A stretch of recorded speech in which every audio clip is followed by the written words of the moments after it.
미래를 보는 창, JTB. 안녕하세요. JTBJ입니다. 내일 새벽에 1월 FOMC 성명서가 발표가 됩니다. 그래서 프리뷰 시간을 갖도록 할 거고요. 일단 이번에는 정책 피봇 초읽기라는 주제로 프리뷰를 진행하도록 하겠습니다. 일단 과거 여러 사례를 학습한 연준이기 때문에 지금 보험성 금리 인하를 준비하고 있다는 건 다 알고 계실 겁니다.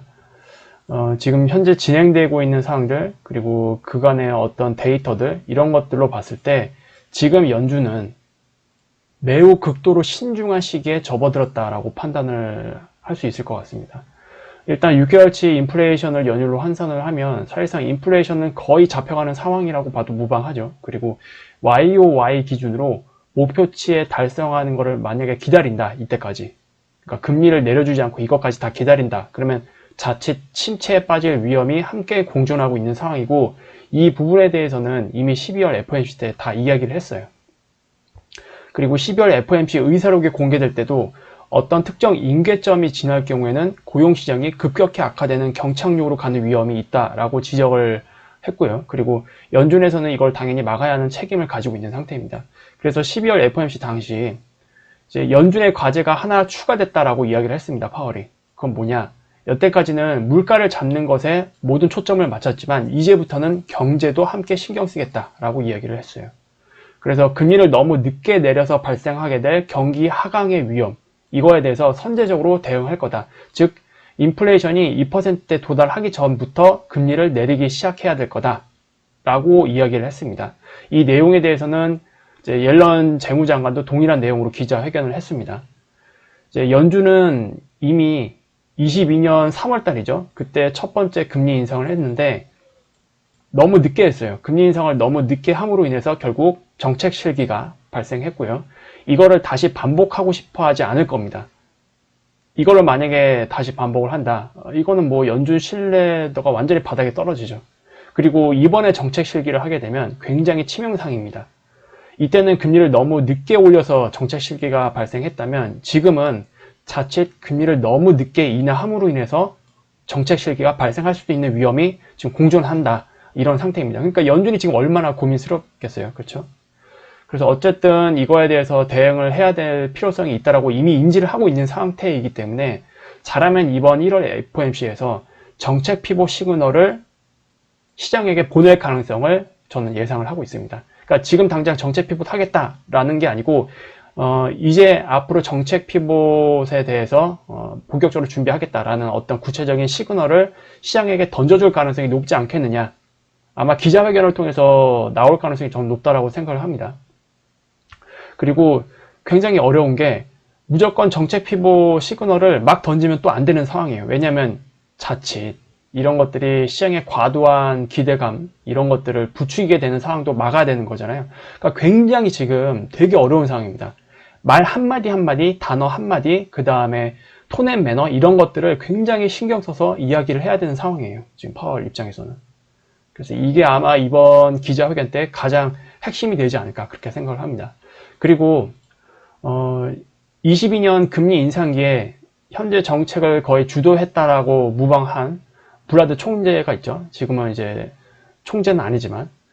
그리고 블라드 총재, 전 총재 같은 경우에는 이미 21년 가을부터 금리 인상을 해야 된다라고 주장했던 사람이에요. 근데 이 이야기를 듣지 않고 연준이 너무 늦게 금리 인상을 하는 바람에 그 지경이 된 거잖아요. 블라드가 최근 어떤 이야기를 했느냐. 일단 인플레이션이 2%를 기록하기 전에 연방준비제도가 금리를 내리기 시작할 것으로 예상을 한다. 이르면 3월부터 금리 인하가 이뤄질 가능성이 있다라고 이야기를 했어요. 현재 패드워치는 3월 금리 인하 가능성이 한 45% 정도, 그러니까 50%가 채 안 됩니다. 근데 저도 개인적으로는 지금 나오고 있는 데이터, 물론 3월 달까지 나오는 이제 물가 지표를 확인하면 최종적으로 우리가 확인할 수 있긴 하겠지만 지금 돌아가는 상황들을 보면은 3월 금리 인하 잘하면 정말로 할 수 있겠는데 라는 생각을 좀 하게 됩니다. 요즘에는. 그리고 이제 더 많은 증거를 기다리지 않고 더 빨리 금리를 인하하는 쪽으로 균형이 옮겨졌다라고 평가를 하고 있는 상태입니다. 그리고 이제 블라드도 이거를 지적을 했어요. 문제는 금리 인하가 경제 부양을 위한 것이 아니고 잘 돌아가는 경제의 인플레이션 하락을 설명하기 위한 기술적 조정이라는 점, 요거를 굉장히 중립적으로 전달하는 거, 이게 굉장히 중요하다라고 언급을 하고 있거든요. 그러니까 통상적으로 금리 인하는 경기 부양에 효과가 있기는 하잖아요. 근데 지금은 경기 부양 의미의 금리 인하가 아니고 이제 중립금리로의 정상화 의미의 금리 인하죠. 이렇게 되면은 이거를 얼마나 파월이 잘 설명할 수 있을 것인가, 이게 굉장히 좀 중요하다라고 지적을 하고 있습니다. 어쨌든 블라드 총재도 지금 돌아가는 어떤 데이터의 흐름, 상황들을 보면은 금리 인하 너무 늦게 하면 안 된다라는 걸 이제 동시에 지적을 하면서도 얼마나 이것들을 시장과 잘 소통할 수 있느냐, 이거를 이야기를 하고 있습니다. 그리고 예상보다 훨씬 낮아진 미국 재무부의 채권 발행 계획, 이것도 굉장히 좀 중요한 이슈죠. 이미 이번 주에 한번 발표를 했습니다. 구체적인 내용은 내일 새벽에 아마 발표할 거예요. 근데 이제 총량에 대해서는 굉장히, 특히 2분기부터 굉장히 낮아진 채권 발행량, 이거를 발표했어요. 시장이 예상했던 것보다 엄청나게 낮아진 채권 발행량을 이야기를 했는데, 사실상 연준에서 진행하고 있는 QT, 이거를 축소해야 되는 상황입니다. 이게 되려면. 그래야 균형이 맞거든요. 그래서 미국 재무부의 이 발표를 보면은, QT 축소는 거의 기정사실이구나 라고 저는 시그널로 받아들이고 있습니다. 그래서 이번 1월 FOMC 때 QT 축소에 대한 이야기 나올 가능성은 굉장히 높다라고 보고 있고요. 그리고 최근 들어서 영래포 잔고, 이것도 급격한 하락이 진행되고 있거든요. 이게 결과적으로 고갈돼 버리면 단기자금 시장에 어떤 리스크를 만들어내면서 금융 시스템에 문제를 발생시킬 수 있거든요. 이럴 위험도 있기 때문에 이 위험을 최대한 막기 위해서는 당연히 양적 긴축을 조절해야 되는 그런 필요성이 있습니다. 그래서 이제는 좀 이 부분도 관리를 해야 되는 단계로 접어든 상태다. 이미 2018년 때 경험을 했어요. 2018년 하반기 때 레포 텐트럼이 발생했었죠. 그래서 시장이 엄청나게 하락을 했었는데 이 문제 때문에 결국 QT를 중단했던 사례가 있습니다.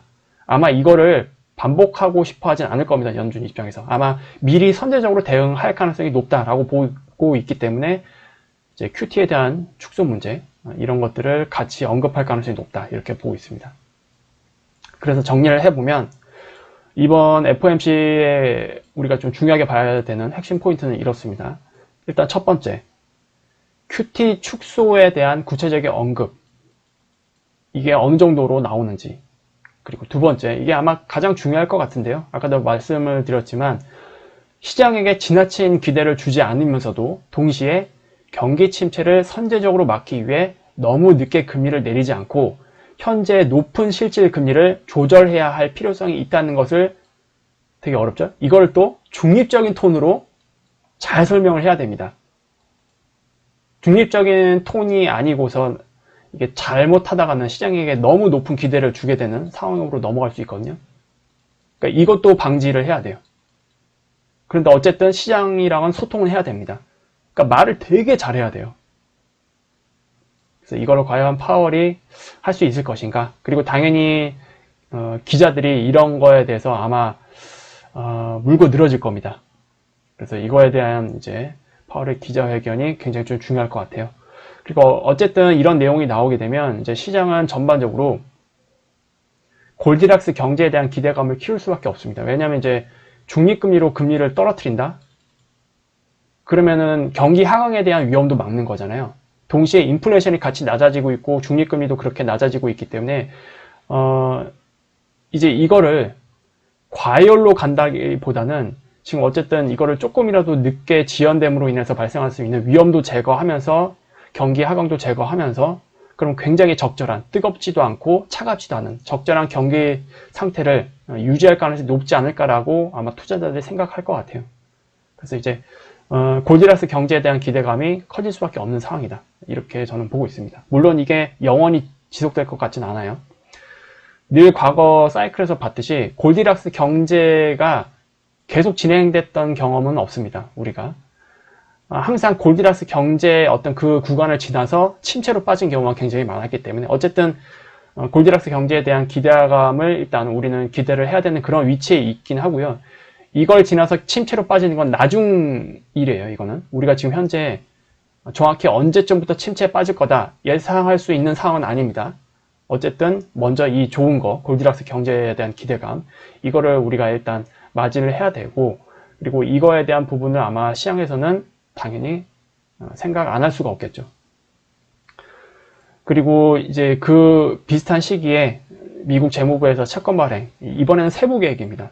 그러니까 몇 년물 얼만큼 발행하고 이런 것들 세부 계획에 발표가 되는데, 이렇게 총 3가지 굉장히 중요한 사항이다라고 판단을 하고 있습니다. 그래서 내일은 아마 기자회견에 포커스를 맞춰서 제가 방금 언급해드렸던 요 내용을 얼마나 파월이 잘 소통을 하는지 이거에 포커스를 맞춰서 FOMC를 보시면 될 것 같습니다. 그리고 어쨌든 전반적으로 이런 것들이 정책 피봇에 대한 시그널을 줄 수 있다라고 저는 판단을 하고 있고요. 그리고 그게 실제로 그렇게 진행되는지 내일 확인해 볼 예정입니다. 내일은 아마 따로 리뷰 시간을 갖지 않을 거예요. 아마 이 정도 내용에서 크게 벗어나지 않을 것 같긴 하거든요. 만약에 추가 내용이 있다라고 한다면 다음 주에 다시 한번 좀 정리를 해서 말씀을 드리도록 하겠습니다. 그럼 오늘 이렇게 마무리하도록 할게요. 다음에 더 좋은 영상으로 찾아뵙도록 하겠습니다. 감사합니다.